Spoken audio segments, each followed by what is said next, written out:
Okay, then let's get started. I think it's 2 minutes past. So, hello everyone, and thank you for joining our second session today. It's part of a five-part series. This is the second session of a five-part series.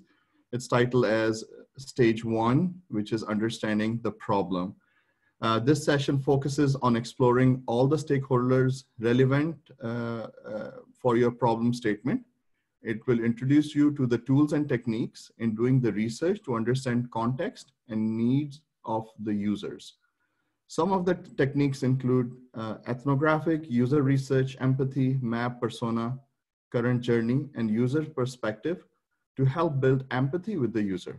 Empathy helps in seeing the world from the perspective of the user. We are very honored that Mashood Alam will be hosting this second session.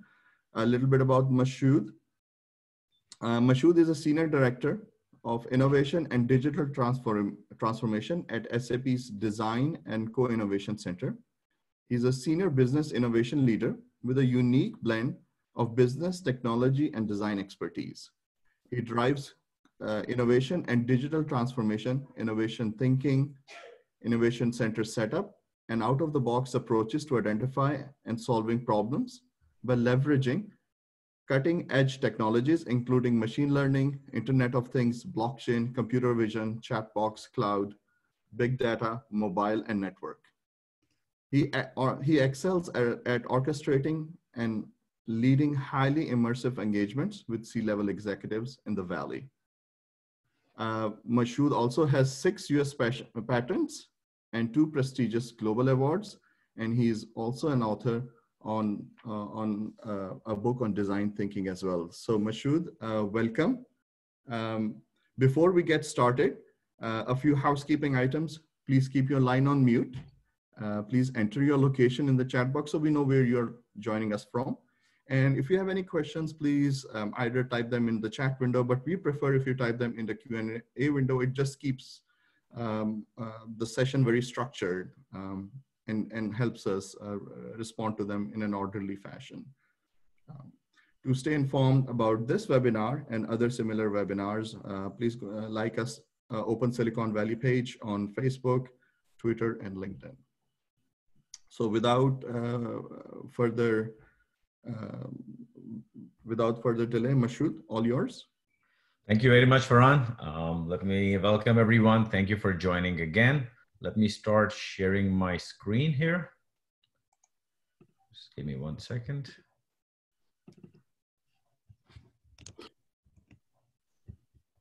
All right, let me know if you are able to see my screen. Yes, we can see them. All right, great. So welcome everyone once again. Just to reiterate, we'll try to keep it engaging as last time. So feel free to send pertinent messages in the chat window and interact with each other. As well as if you have some questions, then you can use the Q&A section. Just a quick recap, this is the second session of the 5-session series. In last session, we covered Introduction to Design Thinking, and I introduced on a high level the framework that I have quoted in my book, Transform 3+1 Framework. Today, we are going to go into details on the first stage, which is understand the problems. And then the subsequent stages will be covered in the future weekly sessions. Quick reminder that you can win a signed copy with a personalized message from me of my book by either attending all the 5 sessions and getting a chance to win it, becoming an open member, and depending on your quality engagement, I might be giving one book to one of the participants who provide quality engagement in these sessions. So before I begin, I want to understand how many of you actually attended the last sessions. So Farhan, if you can launch the first poll, that would be great. It's a very short question. Please quickly answer whether you attended the first session in the last Saturday session, or you watched the recording, or you did not get a chance to attend or watch the recording. Just spend like 5 seconds and then do that.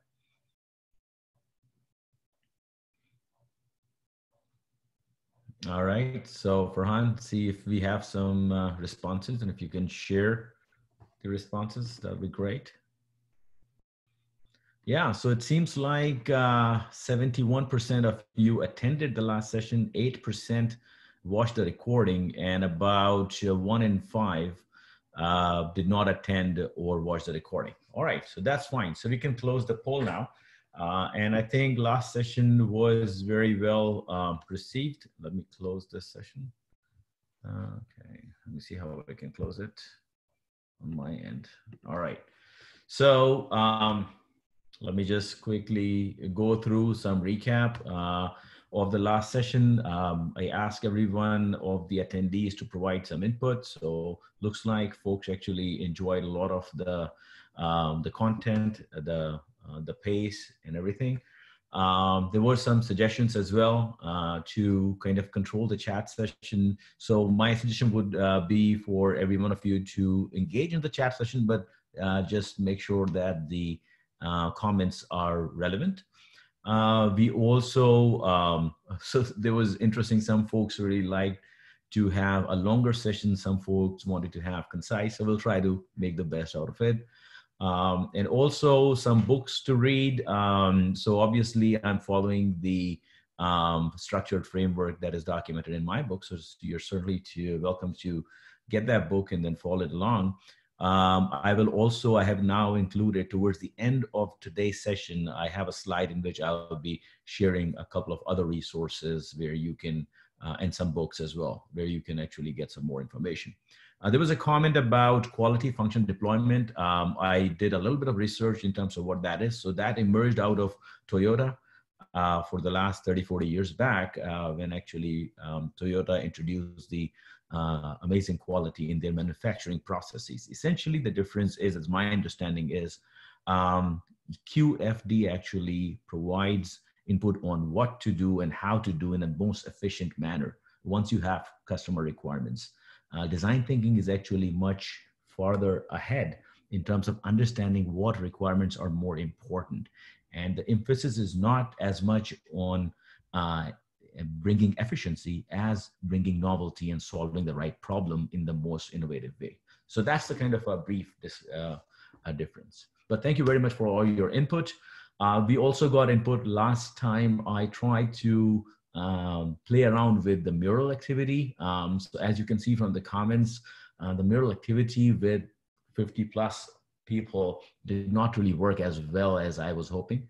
Mural is a great tool. I would encourage you all to explore that, but it's only focused for a smaller team of 5 to 10 people who know exactly what the problem they're trying to address and what kind of brainstorming you're doing. So I've decided not to use Mural anymore. I have incorporated an alternative mechanism that I'll be sharing towards the end of this session. So with that, I will be doing a quick recap. So this should not take more than 10 minutes, but in this 10 minutes, I would really want your participation in the using the chat, as well as using some of the polls that I'll be asking. So a quick recap that for any question, the question I raised last time was, what's the best way to go from San Francisco to LA? And the answer depends on who is going and why. So always, whenever you are presented with a problem, ask who is the problem affecting and why that is important before you start talking about the solution ideas. We also talked about the trends that are happening in the world right now with huge IoT devices, amazing scaled platforms, and AI-enabled systems. The change of the world today is exponential, as well as exponentially increasing in pace as well. So the amount of change that was happening over the span of a couple of years, several decades back, is now happening over the course of several months.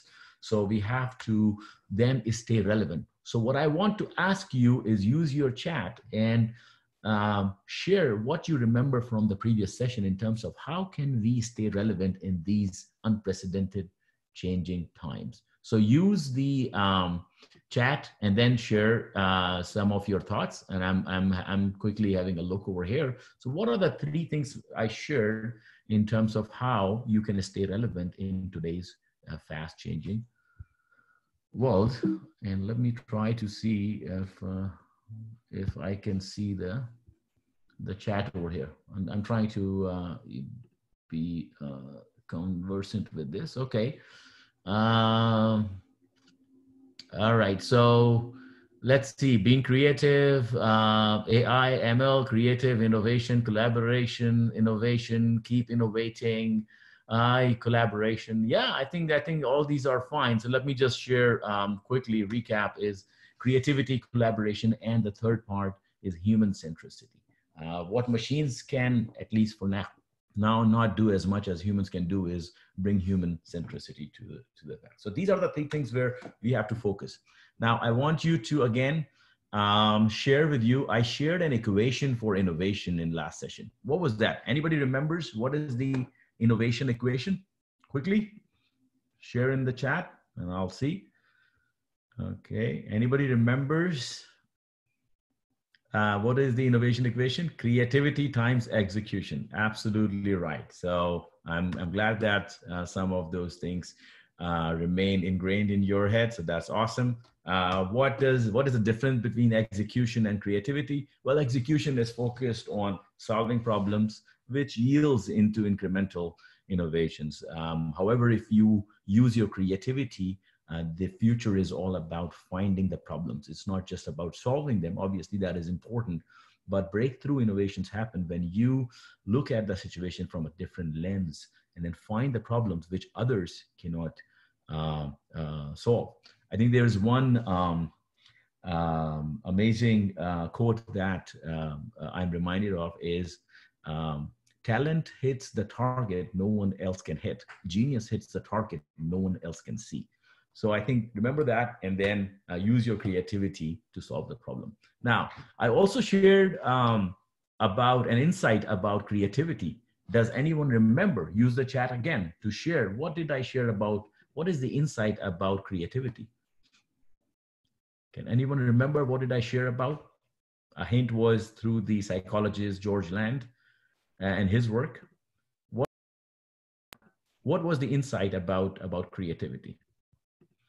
Well, the insight is, and I'm not sure whether anybody wrote or not, we are all born creative geniuses. As you can see, when we were young, less than 5 years old, we were most likely under the category of a creative genius. And then our environment, our education system, and our culture sucked our creativity out of it. So remember, you are all creative geniuses. You just need to make sure that you retain that creativity. Okay, another one. What does this diagram represent? Can anybody share? What did you learn about this diagram? What are the key messages from here? Anyone? All right, I'm having a little bit of challenge over here, so I'm not able to see the chat. But this diagram represents that one of the key ways where you can bring back your creativity is by separating your judgment from your ideation. So use divergent thinking to create multiple choices. And before you start thinking of whether those choices have merit or not, they're feasible or viable or not. So if you just, whatever you're doing, whenever you are in workplace, in your home, in any ideas that come to your mind, generate tons of alternates and ideas. And then you start kind of making the choices. Let me just see if I can quickly, somehow I'm unable to switch back over here. Just give me 1 second. I'm trying to just make sure that I read some of the chats as well. Yeah, that's great. I enjoy your engagement over here. The other part that we shared was that if you look at all the innovative companies, it does not have to be technology. It has been in the past as well. They were able to challenge assumptions, solve human needs, and weren't afraid to fail. So failure should be kind of a default. We live by default in failure. Now, can you remember, can you share in your in the chat what are the two aspects of the design that I talked about? That design brings two aspects together. One is more to do with art. The other one is more to do with business. So anyone remembers that? What are the two aspects that I shared about design? Well, the two aspects were form and function. So design essentially brings the form and function together. Form is about how it looks and feels, and function is about what purpose it serves. Now, can anyone remember what kind of two different types of thinking that design thinking brings together? Again, use your chat and share your thoughts in terms of what are the two types of thinking that design thinking brings together. Anyone remembers? Let me try to share that with you now. The two forms of thinking is creative thinking and business thinking. We are all very much familiar with business thinking, applying critical, rational logic, and find stable solutions.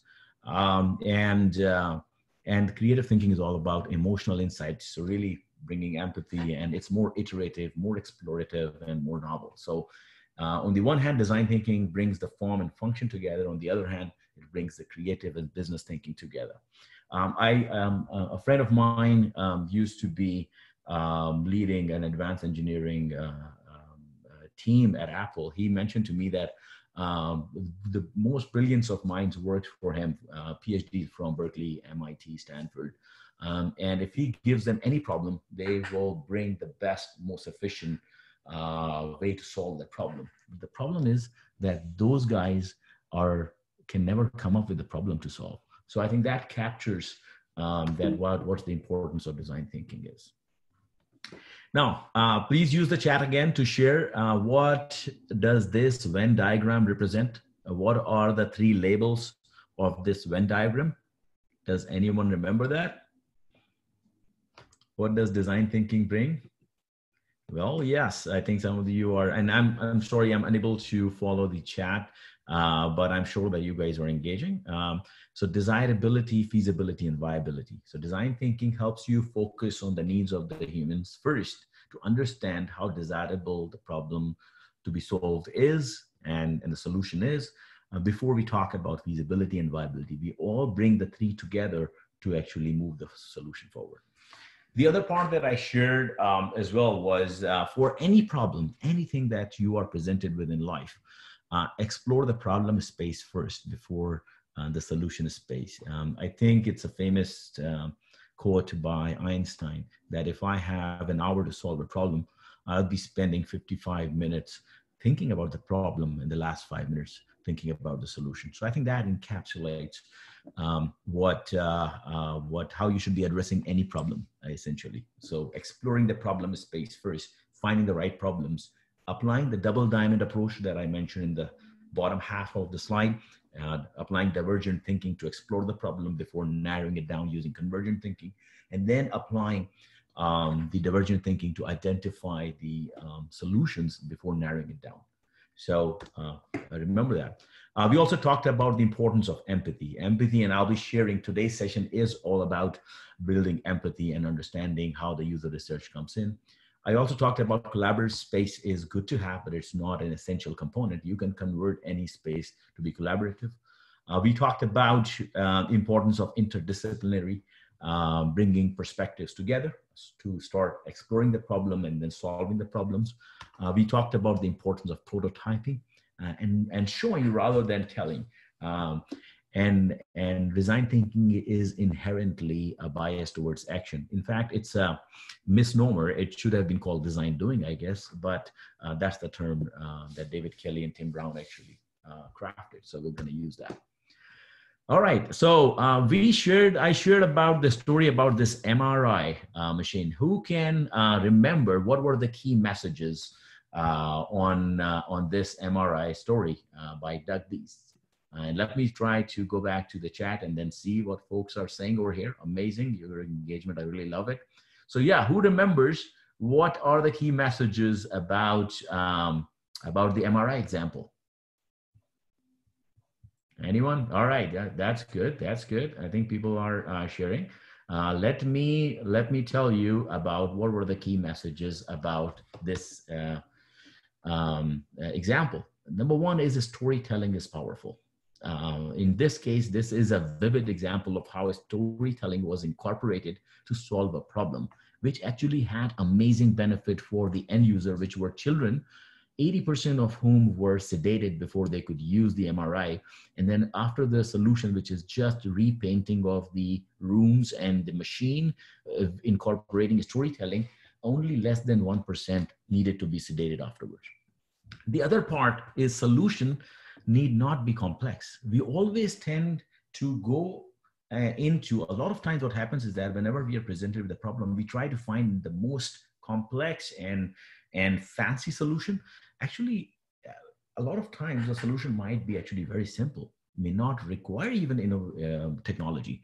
So don't fixate yourself that we have to use technologies to solve a problem. The problem can be solved without the use of technology as well, as is highlighted in this case.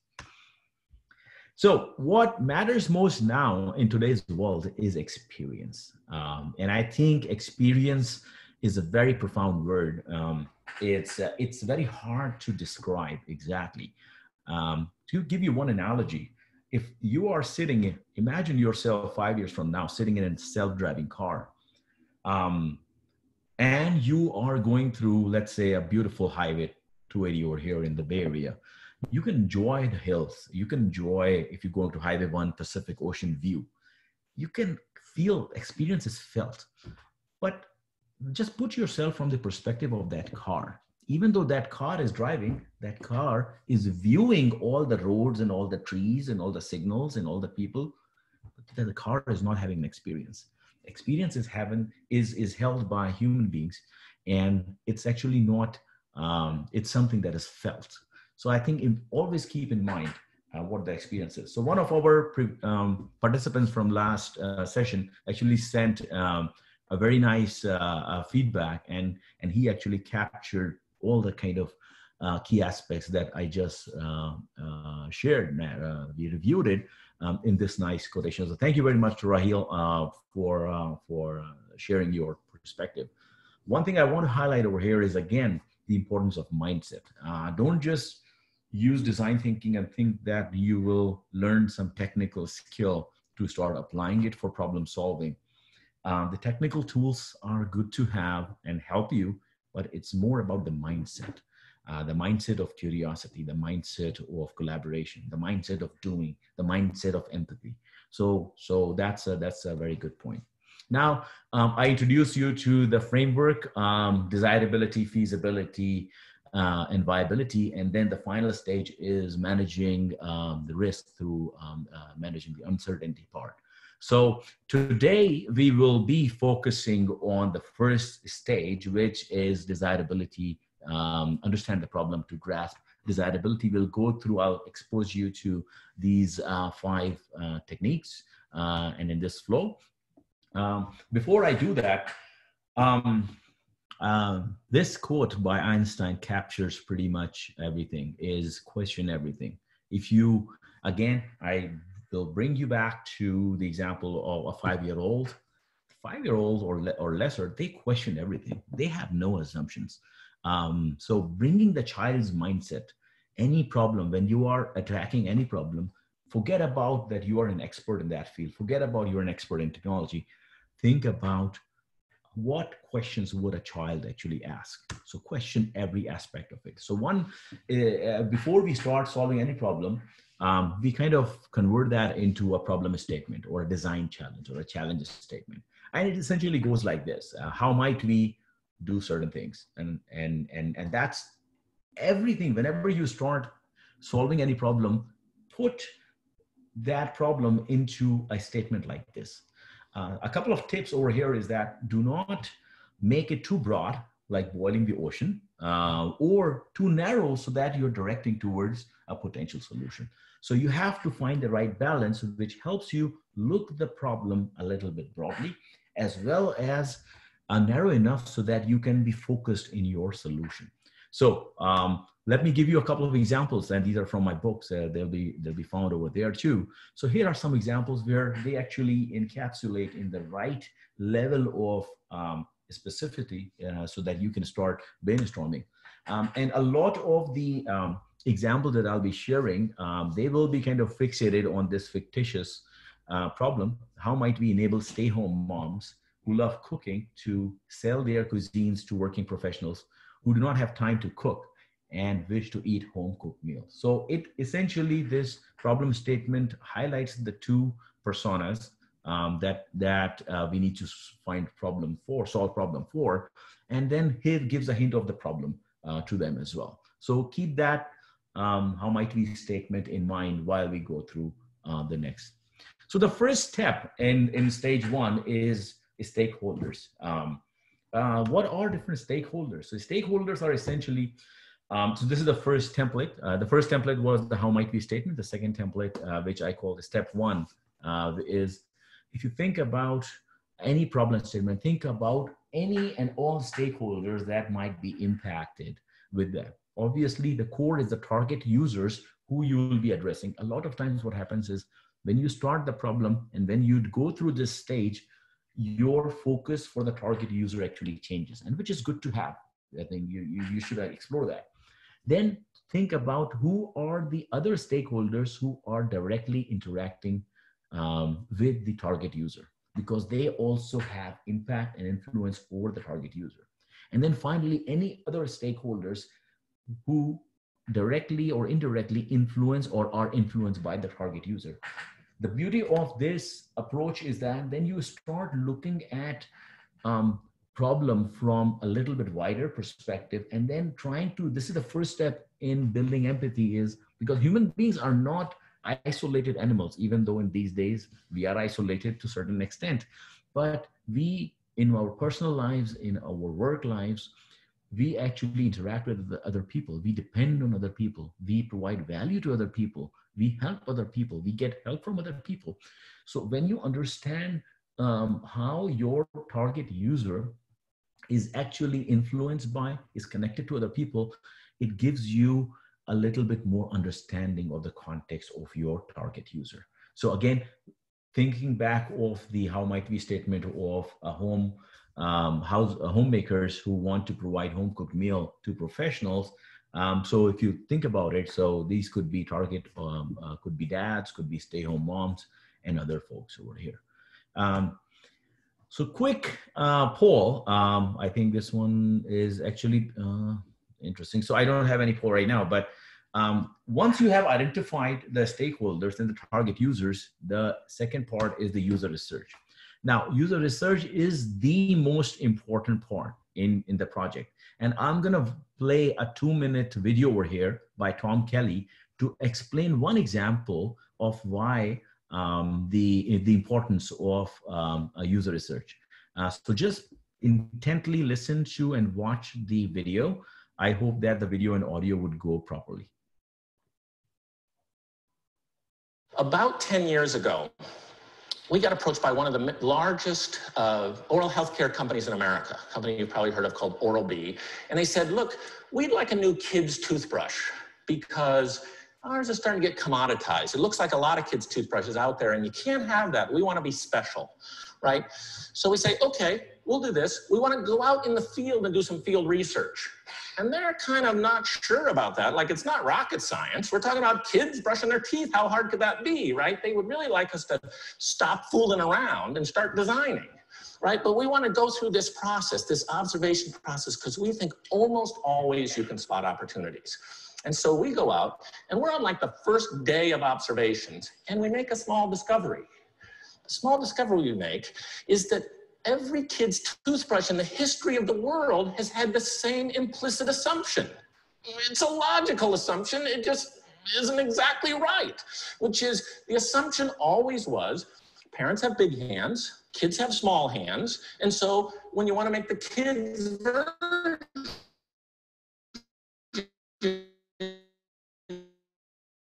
make it like the parents brush until you go out in the field, until you actually watch humans, little tiny humans, brushing their teeth. And what you notice right away, you get a 5-year-old boy brushing his teeth. He's not holding his toothbrush in his fingertips the way mom and dad do. He's fisting it. He's holding it like this because he doesn't have the dexterity. He doesn't have the fine motor controls that his parents have. And so he's got to hold it like this. In fact, the other thing he does is he holds the brush too far up very frequently. And so he's punching himself in the face as he's trying to brush his teeth. And we solved that problem too. But the main thing was, came back in the field and said, uh-oh, kids don't need little skinny toothbrushes. Kids need big fat toothbrushes, right? Let's make them big fat squishy toothbrushes. And you may have noticed now every toothbrush company in the world makes these, but our client reports that after we made that little tiny discovery out in the field, sitting in a bathroom watching a 5-year-old boy brush his teeth, they had the best-selling kids toothbrush in the world for 18 months. So when you think about power, when you think about, credibility, if you could go out in the field and do that observation and come up with that finding, and your company, your organization was the best in its field for 18 months afterwards, would that be worth it? I think that would be worth it. And so that's this message about think like a traveler, be an anthropologist, use your powers of observation, have that part of your brain turned up as high as you can all along. All right, so I love this video. Every time I watch it, it brings a smile to my face, but it also brings this realization that, hey, we need to really go out and go over the assumption that you already had. So a couple of messages from this video and this user research phase is that observe the user in her context. So we actually, when we sent our user research team out, they actually accompanied, this was for a nutrition project, that they actually spent out the time with the users while they were shopping for grocery items, which app they were using to educate themselves about nutrition. We actually went into their home as well to explore how they're actually looking at ingredients or not, or whatever. So all those observations are very important. And what we do at the end was we bring actually all those observations and then to define the interpretations, what exactly are we getting insights? So those empty kind of wall space converts that into a room like this, where all those insights are on the wall, where we actually go through and then find out those key insights, moments of truth that we want to find out. A couple of 3 stages. So user research. First, you do the planning, then the observation and engagement. So a quick tips, obviously I can't go in this limited time in more detail, but planning means you're doing secondary research. We have great online tools to do secondary research, but then you do primary research, which essentially means that you go out in the field, talk to the target users, understand their context. Some tips are look for more than 3 users to really get a little bit of sense. I would encourage you more than 5 even, that to give you a little bit more insights. After that, I think you hit a point of diminishing return for user research. So do user research, identify 3 to 5 individuals who are in that role where you're trying to solve the problem. And also try to plan to engage some extreme users as well. So in a business setting, some of the users would be 20 years experience doing the same job, and some of the users would be just freshly hired. So try to observe and engage with both of them. You will get some interesting insights. Once you are there, you kind of get permission to observe some users. You go out and then do some observations. Have empathetic observation with genuine curiosity. Be inquisitive, but without being intrusive. So I think that's where the soft skills come into play. And I think if you have psychology background and an ethnographic research background, I think you are kind of trained in that. Some people have natural ability to be less intrusive, but I think for people with business and technology background, it becomes really hard for them. So again, importance of augmenting your teams with folks with psychology background and ethnographic research background would be absolutely important. Designers are great in this area where actually they provide that empathy. Don't judge, question everything, right? Give you one example. In one of the projects that our team was doing, we sent the user research team. It was for a marketing analyst to in a cellular provider in Europe, where essentially the goal was to look at the tremendous amount of data generated from the usage of the cell phone and the cellular network, both the voice as well as data, so that they can glean some insights and then do some target marketing. And the first step of the observation was going to the marketing analyst desk. And what the team observed, without asking a single question, that the marketing analyst had two screens on her desk. There were information scribbled on post-it notes, which were stuck around the borders of the monitor.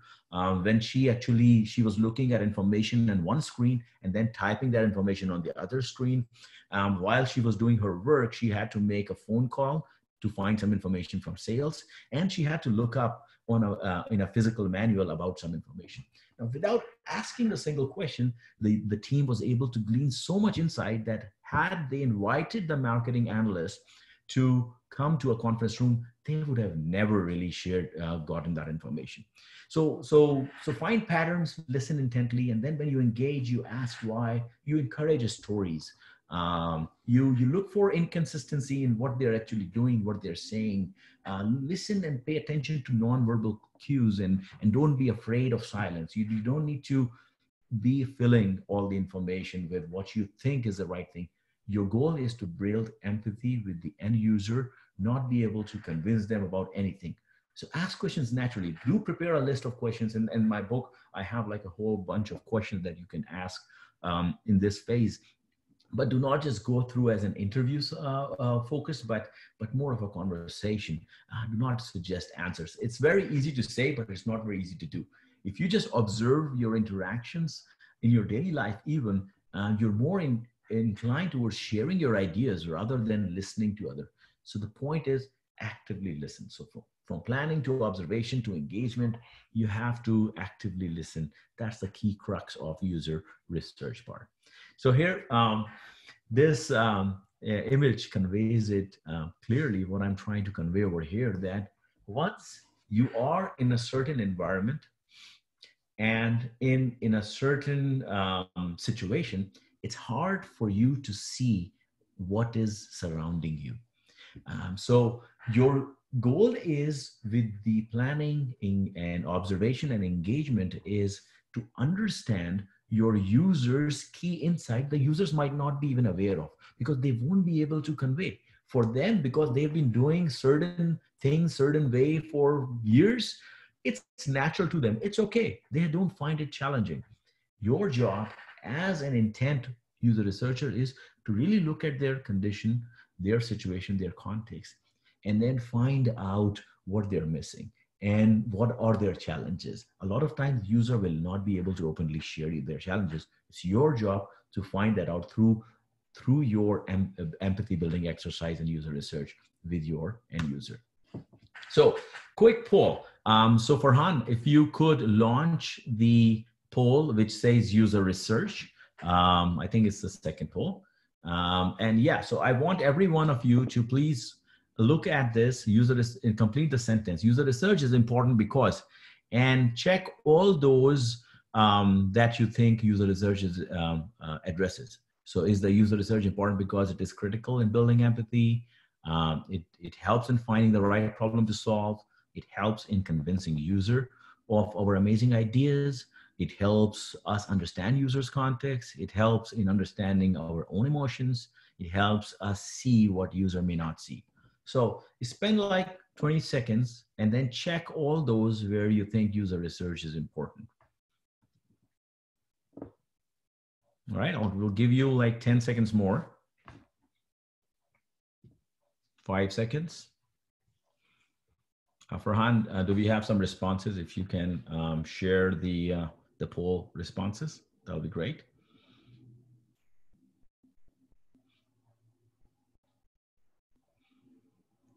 Okay, so here, pretty much all of you, 84%. So let me just tell you which ones. So user research is important because it is critical in building empathy. So those of you who did not check that, it's a message that user research is critical to building empathy. User research also helps in finding the right problem to solve. That's also 94% of you actually shared yes, which is great. User research, it helps in convincing user of our amazing ideas. Actually, that is not correct. Three of you actually thought that this was the correct answer. User research is not about convincing the user of our ideas. It's about understanding their challenge, their context. User research helps as understand users' context. Absolutely, everyone got that right. User research also helps in understanding our own emotions. Actually, that was a tricky question. 7 of you actually said it right, but actually this is wrong. User research is not about understanding our own emotions. User research is about understanding our users' user emotions. And finally, user research helps us see what users may not see. Absolutely. 25 of you 81% actually said yes. So that's true. So it was a quick poll to get you an understanding of what is user research, why is user research so important. So I'm glad that a lot of you got most of them right. Only a few of them did not. So it's up to me. I could not explain that well. So thank you very much for that poll. Let's go to close the poll now and go to the next slide. Here is, once you have done the user research, actually, this is, and if you search Google with empathy map, you'll find many different templates. All of them are fine. It's not about what template to use. This is the template that I kind of documented. And the way it goes is that once you document some demographic information, some key relevant information, you document while your user research session was happening, what did the user see? What did the user hear? What does the user say? What the user did? And then you record them. And as you record them and you derive the you interpret what was user thinking and what was user feeling, right? So understanding, going beyond what is observable to what is hidden. What are the thoughts and feelings behind what you observed? And then finally, you have to derive the insights into what does the user actually need and what are users' key challenges. Most of the times, a lot of times, user would be very vocal about sharing. If you have conducted the session well, user will be very open about sharing their challenges. But a lot of times those challenges, some of the challenges user is never able to share. This is an example from continuing the home cooked meal example. You can see that how an observation of one of the home moms was captured in this template over here. So you can go in more detail. The other part, the next step, which is step number 3, is once you have done user research with 3 to 5 of your target users, you have captured the empathy map for each of them, what they think. Now you actually build a user persona. User persona is essentially a fictitious representation of the target user. It does not depict one user. It's a fictitious understanding. So how can you generalize what that target user is? And this is one of the templates. There are other templates as well, but you start kind of have some fun with it, draw some picture, do a tagline, give a name, gender, age. Now, as you are doing that, the importance of this persona is just cannot be overstated, because when you are mentioning that your target user is a 30-year-old married woman from Asian descent living in the Bay Area, imagine how many assumptions are already embedded in the top part, right? You are targeting a narrow segment of the population. You are targeting a gender. You are targeting a person with a certain educational background in a certain context. So then, even when you actually go through in your exercise, it will be so revealing. And a lot of times this persona actually generates a lot of excitement and conflicts within the team that, hey, no, this is not our user. And the other founder says that, yeah, this is our user. So I think at that point, you need to kind of have that conversation. And then you kind of depict based on your empathy maps or based on the user research, you document over here, what is the theme that you are seeing? What are the goals and motivations for the user? What are the challenges she actually faces? What are her needs and what are her responsibilities, right? So this kind of gives you a very nice depiction of what the target user would be. And I'll move forward, give you one example over here from the example that we have been following up.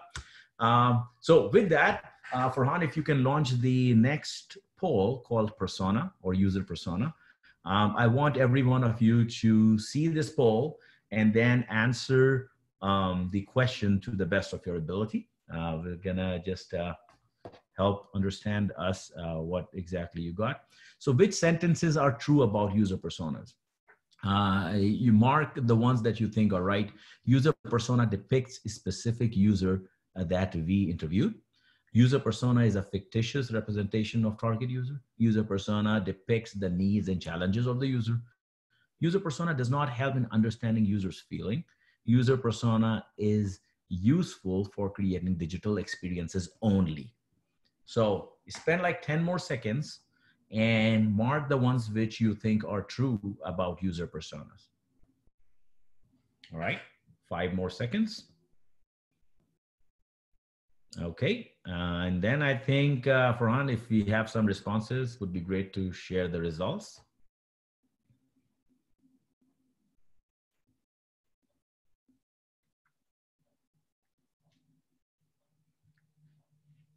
Okay, here we have the results. So let me just share the results as well as tell you which ones are right or wrong. So user persona depicts a specific user and that we interviewed. 48% of you said, yes, actually that is not right. User persona is not about a specific user.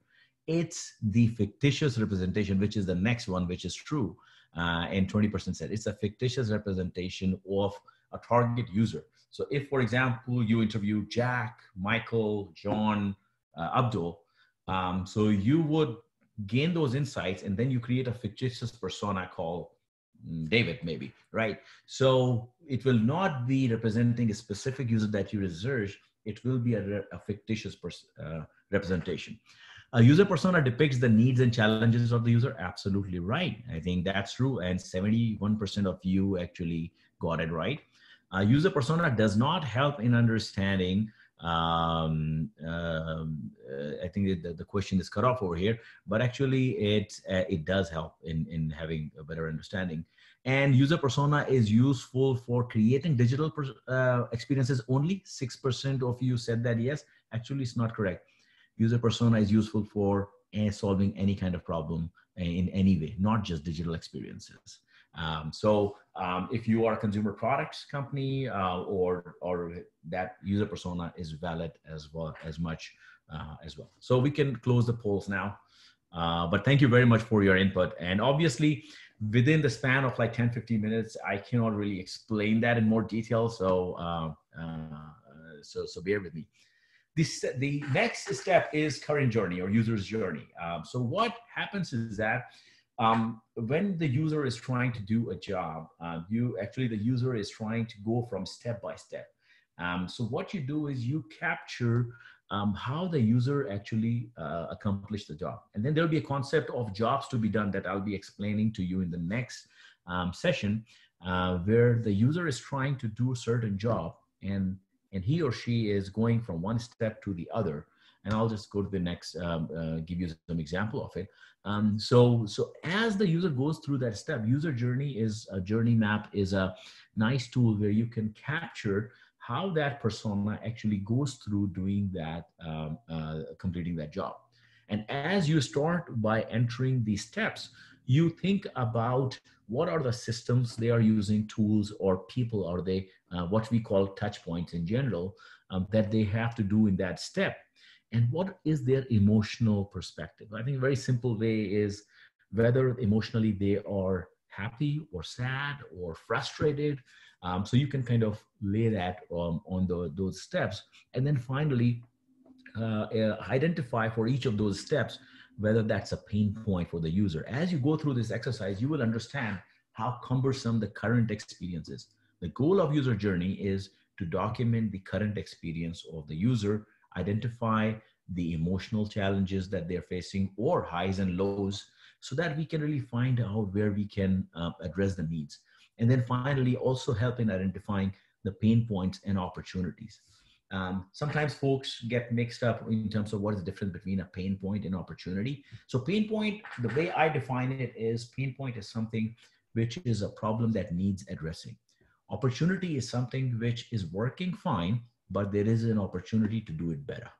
right? So it might not be solving a functional problem, but it might be resulting. If you solve that problem, or maybe not the problem, but if you do it better, the user might be delighted.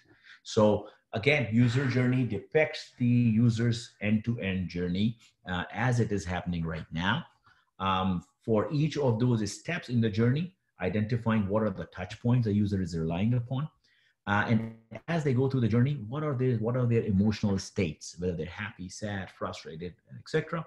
So that you can identify what are the pain points for the user or the opportunity for improvement of that journey for the user, right? So quick poll again, Farhan, if you can launch the poll, which called user journey. So please select as many of them you think are true. So user journey helps in understanding end-to-end user's journey. User journey helps in understanding key pain points for user. User journey helps in having a deeper understanding of user's needs. User journey helps in grasping emotional highs and lows for user. And user journey helps in identifying possible technologies to be used for solution. So yeah, go ahead and provide your response in the next 10 seconds.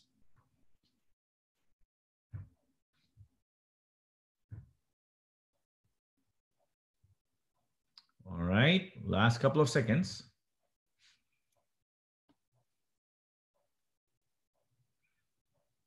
Okay, Farhan, maybe if we have some responses, if you can share the results of the poll.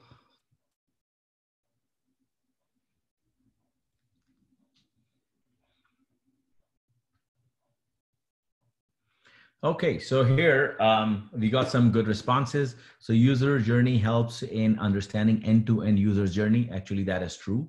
I think 4 of you could not get it right, which is fine. User journey helps in understanding key pain points of the user. Absolutely. I think some of you could not get it right, but I think most of you got it right, about 83%. User journey helps in having a deeper understanding of user needs. Absolutely. That's the whole point. And the whole first stage is about building empathy with the user. And you build empathy by having a deeper understanding of users' needs. User journey helps in grasping emotional highs and lows of the user. Absolutely. I think 72% of you got it right as well. And then finally, user journey helps in identifying possible technologies to be used. Well, that is not, it's kind of a yes and no, but primary goal for user journey is not to help identify technologies. But what happens is that when you go through this exercise, you do inevitably think of some of the technologies, but that's not the primary goal. But 28% of you thought that that could be helpful. But yeah, it's a yes and no. But thank you very much for your feedback on the poll. I think this is great. Seems like most of you are really grasping what the essence of these are. And then the final step in this stage 1 is user's perspective. It's also called user's point of view. And essentially, as you go through this, what you want to do is just use a very simple chart, a table, and then write down who the user is for the user, what the job the user is trying to fulfill, what are the needs that they have, and why those are important. Here are some of the examples from the continued examples of home cooked meal. Is Lynn shares menu with the customer to want and why. More important part is a lot of times what happens when we are going through exploring the problems and ideating, we get fixated on the what. What is the problem, or what is the idea, what is the solution, and we tend to forget why that is important. So what you need to mention or hear is, why do you think it's important for the user? Not for you, not for your company, not for your team, it's for the user. So again, understanding, gaining empathy for the user is, what does the user need and why that is important for the user. The other part, which is not, this is one thing which I highlight at the end of each stage. So we have come to the end of stage 1 is understand problem by grasping desirability. Is throughout this process, we will be making tons of assumptions, right? Tons of assumption. And what we need to do is stop at this point and then think about what are the assumptions that we are making, which must hold true for your idea to work or for this problem to be right, whatever that is. Now, there are three types of assumptions. So when you start documenting these assumptions at the end of each phase, think of whether the assumption is a minor assumption. Minor could be something which, if it is not held true, there is a very minimal impact on the idea or the business. Then whether this is a major assumption. Major assumption is any assumption which has drastic impact, but it is manageable. You have to do some extra work to validate that assumption or go around it or find a solution to solve it. And then the third one is the biggest one, is the critical. If this is critical assumption, that means if this assumption that you are basing your idea on or your business on does not hold true, it will have a catastrophic impact on your business. So obviously, think of assumptions are boulders that you have to get out of the way while you are going on the road. Minor assumptions are like pebbles that you have to validate them, but even if you don't, the impact is very minimal. Major assumptions are something that you must take care of that, but you'll have to put some additional effort. And then critical boulders are something that are roadblocks. That if you think that assumption, so when you understand what are the critical assumptions in the first stage, understanding the problem, at least if you document them, then you'll have a better chance of going back to somehow validate through some experiment or further user research or some other part. So do document towards the end the user assumptions. So just to recap, what we covered today was the first stage of the Transform 3+1 framework, which is essentially understand problem to grasp desirability. We went through doing brainstorming around stakeholders, target, connected, and influence stakeholders, doing user research. So we shared some ways of doing user research, bringing the research back in creating the user persona, an empathy map and user persona, and then doing the customer journey map, and then user's perspective or point of view. And then finally, which is not part of this, but you will see it is the overarching field of assumptions. So we captured the assumptions. So this is the overall part. So as the reason why I depicted the assumptions surrounding the three Venn diagram of desirability, feasibility, and viability is because uncertainty in all of those areas. And the sooner you are able to document and understand and realize your assumption, the better the chance is that you'll be able to address them. So with that, I'll share with you that from our, I asked towards the end of the previous session that send to me any ideas that you might want to discuss. So I got 3 ideas. So thank you very much for all the 3 participants. And here are the 3 ideas. And I would like Farhan to open the line for Rahil. And Rahil, if you could spend like 1 minute or less to convey to the team, what is the problem that you're trying to solve, or what is your idea? I try to capture it in this statement. How might we convert leads into sales for business success coaches? Rahil is one of the great emerging success coaches in the Bay Area. And he would like to solve the problem of converting leads to sales. So Rahil, if you want to just jump in and spend a minute to explain your problem so that people can understand, because at the end, I will be asking and sharing a link with everyone so that they can provide you input as well. So Rahil, are you on? Can you hear me? Yes, Rahil, go ahead. Okay, thank you. Thank you, Mashood. These sessions are very, very helpful for me in my coaching work in which I'm interacting with the people, with the users, most of them business owners. So the problem that I have, and I would like your insights to solve, would be that in my coaching work, I'm getting a lot of leads. A lot of people are contacting me, but I'm unable to convert all of them into sales or closing the sales with them. So I think that I'm doing a lot of mistakes, that I have some target customers and I have some connected, and there would be some people who would be influenced by my work. So your insights would be helpful for me, that how to channelize that and to get more results out of it. Great. So I will kind of share as much as throughout the course of this session, as much as I can. But all the participants keep this in mind, because towards the end of the session, I will be sharing with you a link where you can provide some input to Rahil. So with that, Farhan, you can close Rahil's line. And the second idea that I got was from Usman Munir. Usman is also here, a techie in the Bay Area. And then he's doing some work in some ideas in Pakistan. So I try to encapsulate that problem into this statement: how might we deliver fruits and vegetables to houses in Pakistan? So some homemakers could touch and feel the item before they buy the item. So Farhan, if you can open the line for Usman so that he can elaborate a little bit more. He already has like his website up. It's called Reri. So in Pakistan, in Urdu, it's Reri is essentially a movable cart where you can sell, the street vendors sell the fruits and vegetables. So Usman, if you can just elaborate in less than a minute what the problem is about and what are you trying to do so that people can start thinking about what questions to ask, what stakeholders are, and what are the assumptions you might be making. Usman, are you online? Hi, Mashood, and hello, everyone. Yeah, the idea is pretty simple that we all have Redis around in Pakistan, and it's just to digitize that and give user a way to figure out that when the card is coming into my area and when I can come out and buy stuff. So essentially, it's a grocery store on the wheels. Okay, awesome. This is great. We're getting some diverse ideas. And the final idea was from Hanif, who actually is more of a technology-centric and IT-centric idea.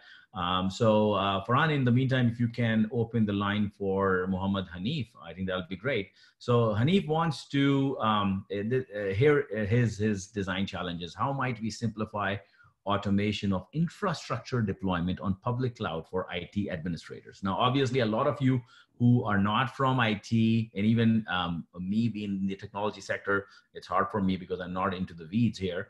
But if some of you are from IT, I think about who are the stakeholders, what are the questions, and what are the assumptions that Hanif might be operating under. So Hanif, if you're online, just spend less than a minute to explain your problem space here. Okay, thanks, Mashood. Yeah, this is very much deep into the technology part. So one of the things today's IT administrators, when they need to deploy an IT infrastructure from their on-premise data center onto the public cloud, they generally have to write these scripts. These scripts are very cumbersome, and in today's world, they are considered as infrastructure as code. So, there are a lot of mistakes can be made, and then people generally don't like to write, all of those sort of like the code. Instead, if we can simplify and make it as more of a graphical user interface, like more like a point and click way of doing things. And this is where the idea is to how you can simplify, how you can make a better user experience for the users such as IT administrators. And that's entirely the premise. So thank you. Okay. Thank you, Hanif, for elaborating that. Now, again, as if you go back to the first few slides in today's session, I think the reason why I excluded a lot of the graphical user interface and technology part, because we want to define the problem in a way which does not lead to the solution. Seems like Hanif already has a solution idea in mind. So the first problem is the first stage is all about understanding the problem without thinking about solutions. So that's one thing. Just separate yourself from the solution, just to focus on problem first. What is the exact problem you're trying to solve? So I think that's a good idea. So we have like a good breadth. So I think we are coming to the closure of the session. I want you, we will address some Q&A now, but before we do that, I want you to spend 1 minute, and I'm sharing this link over here. I want every one of you to click on this link and provide the feedback for today's session. So as you provide please do provide the feedback right now. Otherwise, everybody kind of forgets about it afterwards. But then in the meantime, Farhan, if you can look at the Q&A, and then if there are some questions, I'll be happy to address them now. And please, everyone, provide the feed forward right now by clicking on this link. Thank you, Mashood. An awesome session, as always. We have a few questions in our Q&A window. I think the first question is, it's from Mohammed Rashid. Can you recommend some other books, audiobooks, online resources, and some problems to solve so we can improve understanding and learning? Absolutely. So just hold on for 5 more minutes, and then the last slide actually gives you a couple of references. So I will be addressing that shortly. Sure.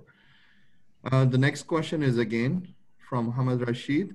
If we find out a problem, what's the process to figure out if it is feasible to solve or not? Is That it will, totally based on business value? that will be the focus for next Saturday. So if you remember, the stage we covered today is stage one, which is understand problem to grasp desirability. The second stage is devise a solution to really understand the feasibility part.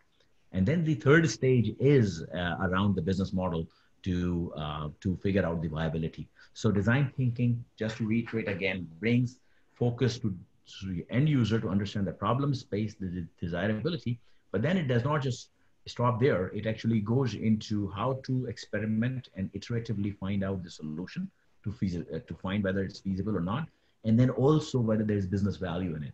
So the three dimensions come together. And while we are doing that, the overarching uncertainty that we operate under, that's the final stage, the 3+1 stage, which is managing the uncertainty through really doing some inventory of your assumptions that you're doing. So yeah, absolutely. All right. The next question is from Rahil. Why secondary research comes before primary research? Just want to understand why we call the first one secondary research. Well, it wasn't really a sequence that was important over there, but I think a lot of times what we do is the secondary research is very easy to do, very quick to do. While you are trying to gain access to the end users, it takes some time. In some cases, days, weeks, or even more. So you don't just want to keep putting your hands over your hands. Secondary research becomes important because a lot of times that problem was understood by some other company or some other team.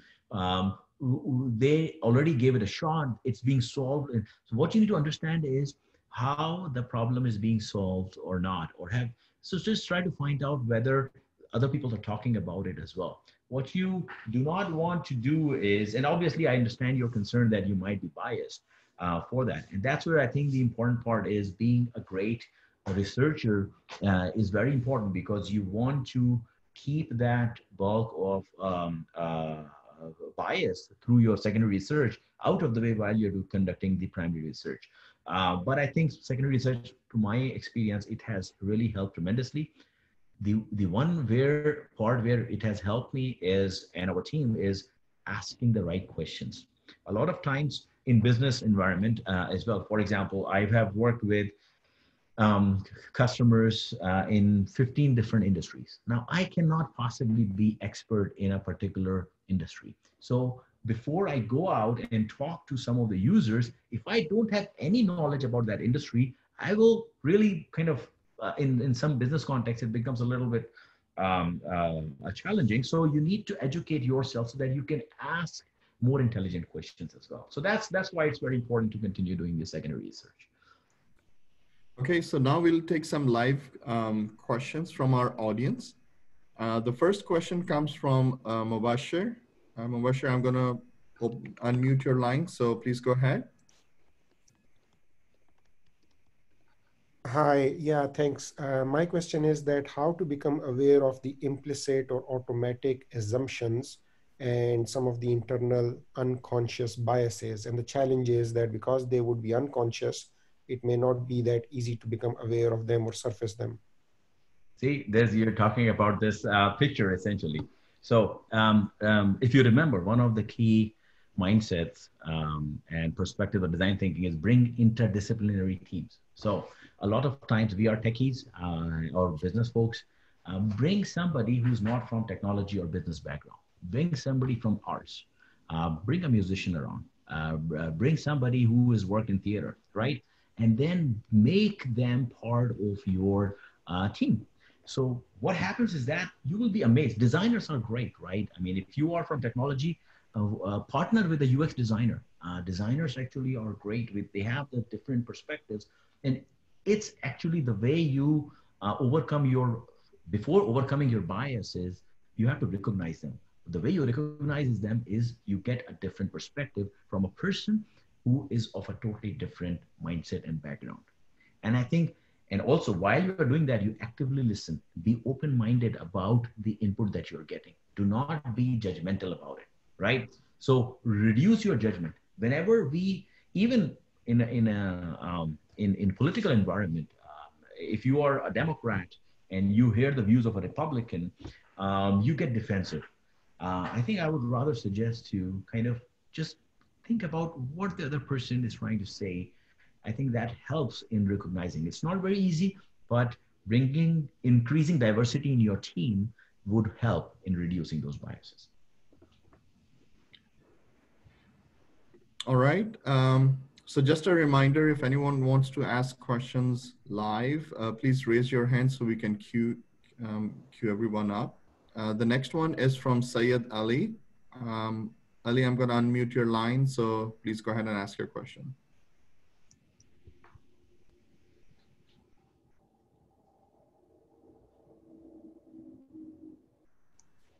Ali?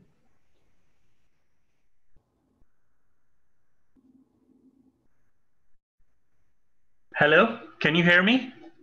Yes, we can hear you now. Yeah, the thing is, being a technical person, all my engineer, I'm always disconnected, you know, whatever information. So what feedback you can provide, you know? Disconnected with information. Can you elaborate that a little bit more? Yeah, disconnected means whatever I present to people. Oh. Yeah, people get lost. He said, well, yeah, it's good, but I have one recommendation. I have one recommendation. Are you familiar with Toastmasters? Yes. I would encourage you to join a Toastmasters club nearby.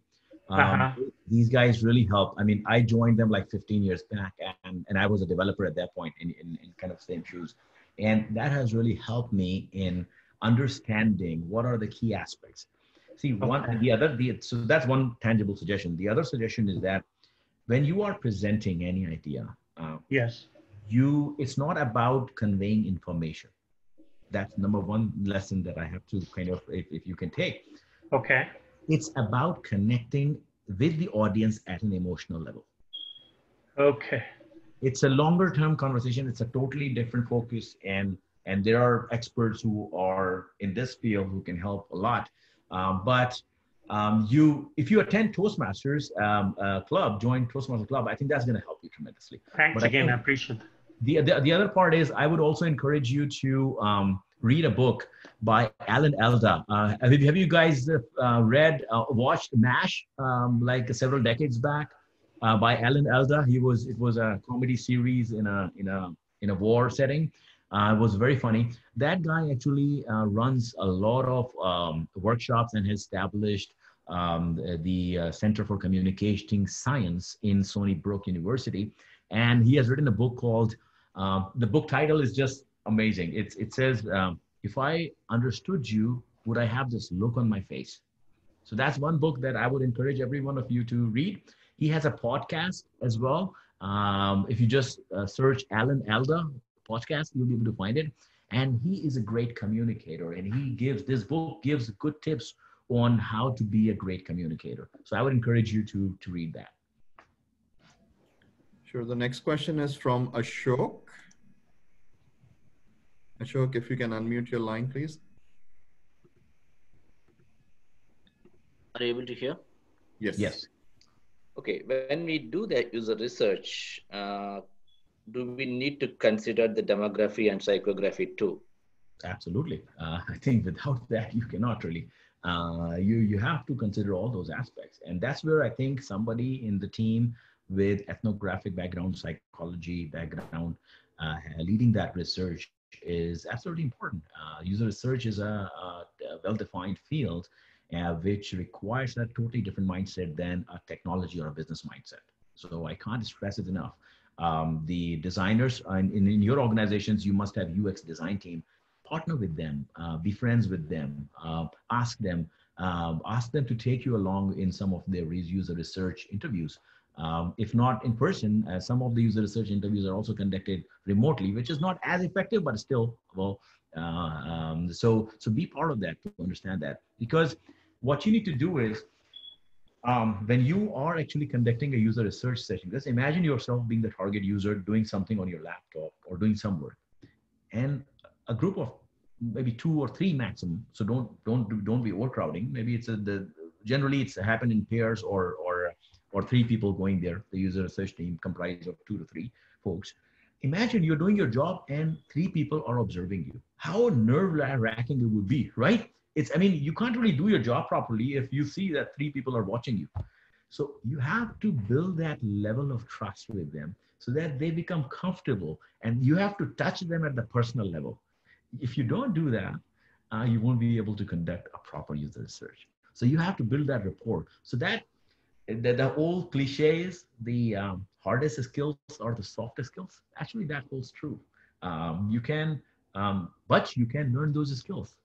So yeah, you have to understand the context and the demographics and these emotional sensitivities of your research subject. So definitely.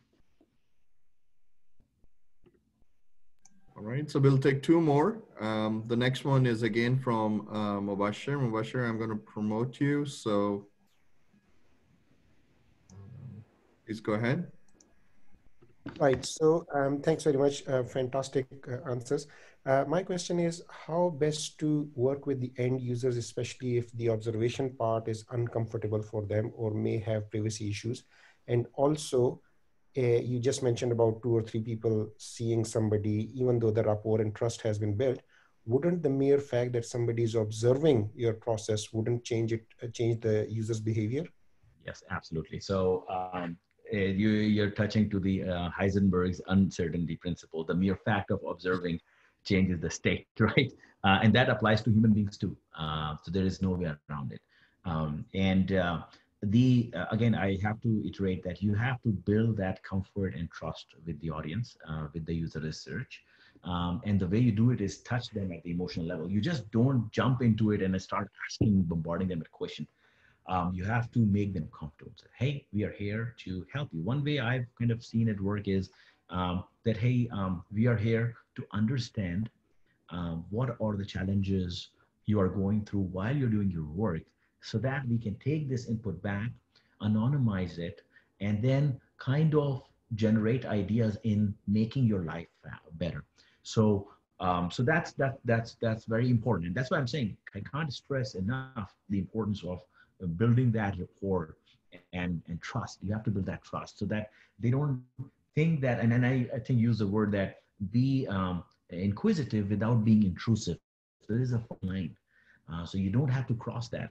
A lot of folks have this innately, but some of the folks don't, and especially folks in technology and business, they generally, because of their training and their cutthroat environment of work, they kind of have shrugged, it's hidden somewhere back deep inside. So that's why partnering with people from design background, from psychology background would be important, and let them lead it. Obviously, you have to kind of share with them as much information. Do not surprise them. You don't want to surprise them. You have to walk them through, tell them what, and then while you are conversing, and a lot of times your expressions are depicted not by your words, by the tone of your voice, by the expressions on your face.